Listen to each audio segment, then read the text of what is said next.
Hello chess friends and welcome to your Out of Chess channel and welcome to another brilliant tactical gameplay by the strongest chess engine in the world by Stockfish 17. Today we see the fish battling it out against another top engine Ginkgo Santiago in an amazing Richter-Rauzer attack against the Sicilian defense, in which Stockfish will play again really one of the most incredible tactical shots that I've seen in my life. Maybe if you want to practice some tactics, I'll pause the video for you in the critical moment of the game. Maybe you can spot the tactics. I think this is a tactic that no human can spot. It's such a brilliant attacking idea. So put your seatbelts on and enjoy again in a sharp gameplay by Stockfish 17. So with the white pieces, the fish opened with the move e4. Ginkgo Santiago's defense was c5, the Sicilian, knight to f3, d6, modern variations, and now after a couple more moves, and knight to c3, knight to c6, we have now bishop to g5, the Richter-Rauzer attack here by white. We have now e6 by Ginkgo Santiago, playing this chevening structure, of course with flexibility to play e5 or d5, whatever of course the position is allowing. Queen to d2, Stockfish prepares queenside castling, and now Ginkgo Santiago prepares also the queenside attack against potential queenside castling. Stockfish castles anyway, and now we have h6. Stockfish plays first of all knight takes c6, we have b takes c6, and now bishop to f4, retreating and of course attacking now the weakness on d6. Here d5 by Ginkgo Santiago. Stockfish continues now with queen to e3. You cannot take, of course, because of the tensions here by the rook against the queen on the d file. We have now bishop to b4 and now bishop to e2, which is now the best move here for white, because you cannot even play bishop to c3 and similar stuff. Queen to c3, knight takes e4 is not so good because of queen to g7. So I think it's sort of an opening trap that black could fall for. So that's why, of course, not a good line. When I see now the database, all of the games are simply won in this line by white. So it's not good. So that's why for bishop to e2, Ginkgo Santiago first of all castles. Stockfish continues now with e5, an attack against a knight, and now knight to d7. And okay, watch, let's stop and evaluate a little bit the position. White has, of course, this beautiful attacking chance here on the king side because white has also gained some space on this side of the board. Black, on the other hand, has flexibility to push the pawn on c4, d4, maybe also to continue the flank attack here with the pawn on the a file. So I think it's a flexible game now for both sides, but I think white's attack is much faster because Stockfish with the move queen to g3 already announces the possibility of queen takes bishop to h6 because you couldn't take because of the tensions by the queen on the g file. And even if you try g5 to improve it, then of course h4 will simply put more pressure, so you cannot really defend in this way here from black's perspective. So that's why for queen to g3, the best way here is to play queen to c7 here, that also Ginkgo Santiago played. The issue is now after bishop to h6, now queen to e5 solves many tactical problems, and then maybe f4, queen to f6, and black is getting out of this attack. Continues, of course, the pressure here can of course continue with this plan that we have discussed earlier here for black. So that's why here after queen to g3 and queen to c7, here Stockfish continues now with knight to a4, anticipating the possibility of the move knight to b6 by black, and also getting out of this attack by the dark square bishop, because Stockfish wants to play freely with the queen. And in some lines, if you maybe leave the protection of the knight, then black could try maybe bishop takes c3, maybe b takes c3, and then the queen could come into the game through dark squares. Also then the a2 pawn would be weak, so that's why good defensive move here by Stockfish. After knight to a4, rook to e8, here Ginkgo Santiago is also creating some breathing spaces for the rook, and now bishop to h5. Stockfish goes for the f7 pawn, rook to a7, because Ginkgo Santiago notices here the possibility that there could be maybe some problems on the 7th rank, so that's why good defensive move. But now after rook to d3, Stockfish of course played here its a signature move, the beautiful rook lift. From this point on, of course, the rook can shift over to the g file, to the h file, to the f file, wherever the position is of course allowing it. So after rook to d3, we have bishop to f8, rook to e1. Stockfish includes now this other rook into the game, and now Ginkgo Santiago plays maybe here the first tiny little inaccuracy in the game, plays now really unnecessary rook to b7. Seems tempting that you are maybe attacking here the b file, but it's not bringing you so much, it's simply too slow. But the positions, I would say, already very critical for black. Positions, I would say, it's not so good for black anyway. Even if you try here the suggested move queen to a5 that Stockfish is suggesting here, but it's still a much better position, because after queen to a5, Stockfish would continue with knight to c3. You may be trying, I don't know, something like knight to c5, but then we can simply shift over here to d4 or maybe to d2. So it's nothing gained, I think, here for black. Even if you try, I don't know, now after knight to c3, now maybe rook to b7 to continue somehow the pressure here. Still, it's not working, because we can play this idea bishop to h6. Then you try maybe queen to b4, but it's everything is protectable with queen to g5. You can even take some pawns here, but now look at this position. After a couple more moves could collapse. I've just analyzed one line at home. Look at this really crazy position after rook to f3. So black has to be careful. None of these lines is actually really good for black, because the position is really so bad. But rook to b7 here seems tempting, because you're bringing, of course, the rook into the attack. But Stockfish says, okay, show me what you got. I'll play b3.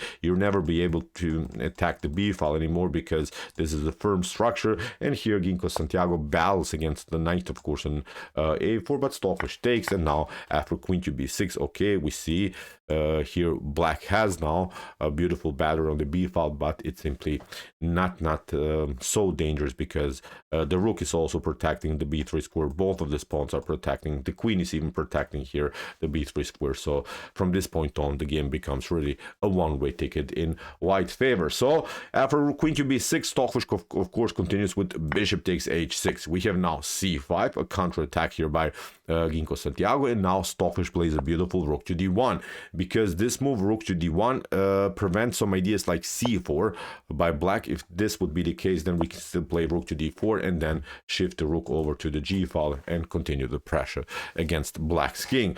Maybe you can try c takes b3, but as I said, it doesn't matter. Maybe you can try g6, but look at the bishop to f8. We retreat with the bishop, then include the rook into the game, and I think after a couple more moves, the position could collapse here for black on the king side. So after rook from e to d1, that's why queen to a5 by black, trying to do something here and also maybe on dark squares, but Stockfish plays now calm king to b1 and allows here maybe even the move c4 for black, but it doesn't bring again so much, because after rook to d4, g6, we can again trade off these pieces. You're trying maybe, I don't know, to take here, and then again the queen is coming through dark squares, the rook is coming here on the h file.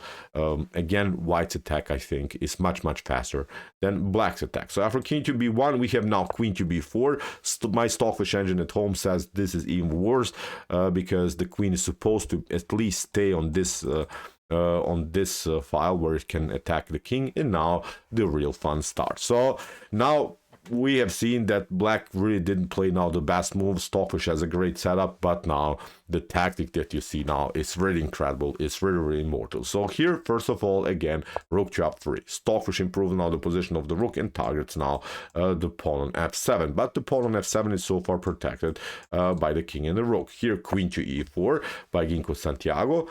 Here, black is trying to get the new defender into the game, and now comes the move of the day, the immortal move, the immortal attack here by Stockfish. Maybe just for fun, pause the video and try to see now the winning idea here for white. White moves and wins the game, and this tactic is so hard to see. It's such an incredible tactical sequence. If you want to practice, as I said, try to search for opportunities, try to see the next best move. But I think the first move can be seen, but the follow-up, I think it's impossible to calculate here what Stockfish has done. So now comes really the move of the day. So what would you do now in this particular position?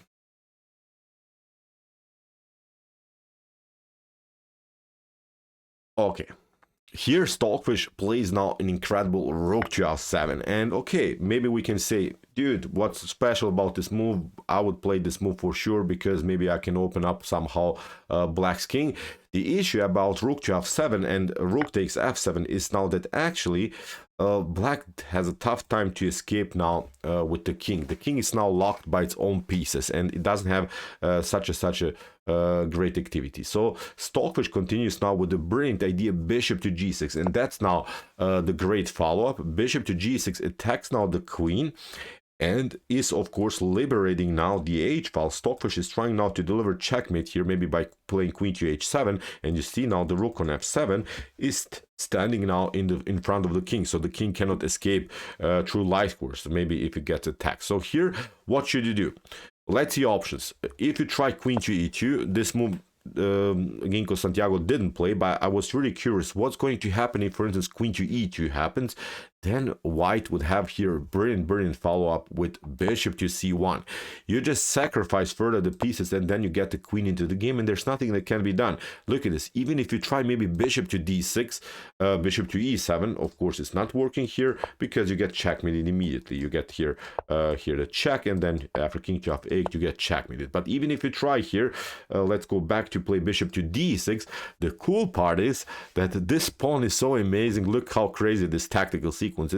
The cool part is that after bishop to d6 you're creating maybe some breathing spaces for the king, but now after e takes d6, now the pawn is covering the e7 square, and you can just prolong the game maybe by sacrificing some material. But again, look at this, after a couple more moves you're getting checkmated. Really wild stuff. So crazy position. So let's go back to this critical moment. After bishop to g6 that Stockfish plays, here, even if you try queen to e1, a counterattack, then bishop to c1, and as we saw, this beautiful sequence is simply winning here for white.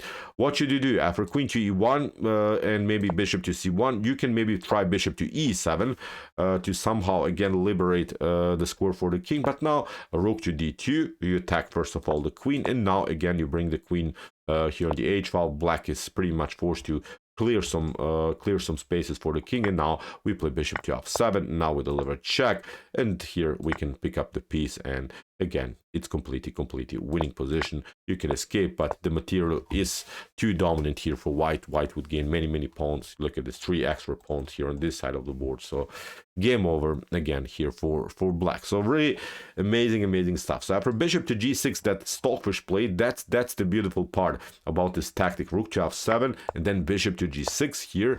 Ginkgo Santiago covered with rook to f5, and Stockfish continues now with the brilliant bishop to c1. Again clears now here the h file for the kings, is of course trying to deliver some checkmates.